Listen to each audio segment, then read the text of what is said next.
প্রস্তুত পাকিস্তানের সেনা, দেশের জন্য প্রয়োজনে দেবে জীবন, তবুও যে কোনো হামলা মোকাবিলা করবে তারা।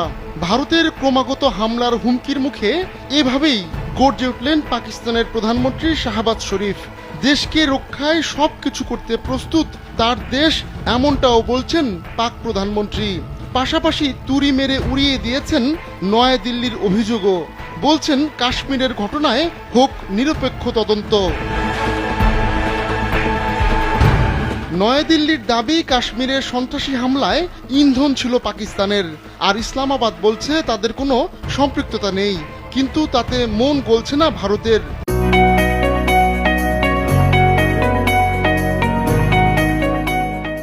বিহারে এক সমাবেশে ভারতের প্রধানমন্ত্রী নরেন্দ্র মোদী ওই হামলার জন্য পাকিস্তানের দিকে ইঙ্গিত করেন।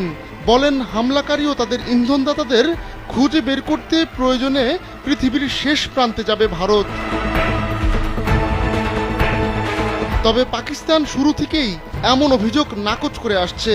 কিন্তু হামলা হলে আত্মরক্ষার কথা জানিয়েছেন শাহবাজ শরীফ। ওই ঘটনায় নিরপেক্ষ তদন্ত দাবি করেন তিনি। অ্যাবোটাবাদে সেনাবাহিনীর এক অনুষ্ঠানে শাহবাজ বলেন, আমাদের বীর সশস্ত্র বাহিনী দেশের সার্বভৌমত্ব রক্ষার জন্য সম্পূর্ণরূপে সক্ষম এবং প্রস্তুত রয়েছে। চিরবৈরী দুই প্রতিবেশী দেশের উত্তেজনার মধ্যে শাহবাজের এমন মন্তব্য আগুনে ঘি ঢালবে।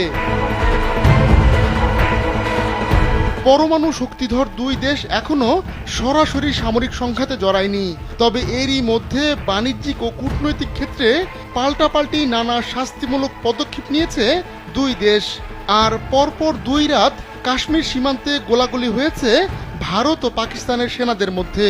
অবশ্য এ ঘটনায় হতাহতের কোনো খবর পাওয়া যায়নি। তবে এমন কর্মকাণ্ডে তেতে উঠেছে পরিস্থিতি। বৃহস্পতিবারের পর শুক্রবার রাতেও কাশ্মীর সীমান্তে গোলাগুলি হয়েছে। দুই দেশের সেনাবাহিনীর মধ্যে এই গুলি বিনিময় নিয়ে পাকিস্তান তাৎক্ষণিকভাবে মুখ খোলেনি।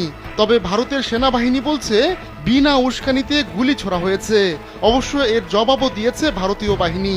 এমন পরিস্থিতিতে অতীতে কয়েক দফায় যুদ্ধে জড়ানো দুই প্রতিবেশী দেশকে সর্বোচ্চ সংযম দেখানোর আহ্বান জানিয়েছে জাতিসংঘ। আহমদুল্লাহ শিকদার, কালবেলা।